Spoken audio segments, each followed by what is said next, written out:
যে লোকটা নামাজ পড়ে না ওই লোকটা কোনোদিন জান্নাতে ঢুকতে পারবে না। বেনামাজির অনেকগুলো শাস্তি আছে, এর মধ্যে দুনিয়াতে বেনামাজির জন্য 6টা দুনিয়াতে শাস্তি।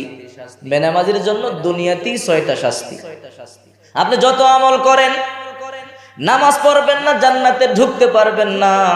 প্রতি বছর হজ করেন, রোজা রাখেন, যাকাত দেন, দান সদকা করেন, কিন্তু আপনি নামাজ পড়েন না, আপনি জান্নাতে ঢুকতে পারবেন না। বিশ্বনবী মুহাম্মদুর রাসূলুল্লাহ সাল্লাল্লাহু আলাইহি ওয়াসাল্লাম বলেন, আউয়ালু মা ইউহাসাবু বিহিল আবদু ইয়াউমাল কিয়ামাতিস সালাহ। কিয়ামতের দিন সর্বপ্রথম বান্দার নামাজের হিসাব নেওয়া হবে। ঠিক কি না? নামাজ পড়ছো কিনা। এই যে আল্লাহ বললেন গোলামি হবে আমার, আমি আল্লাহ ছাড়া আর কারো গোলামি করা যাবে না। গোলামির মধ্যে 1 নাম্বার শর্ত হলো নামাজ। দুনিয়াতে যত ইবাদত আছে, ইবাদতের মধ্যে 1 নাম্বার হলো নামাজ।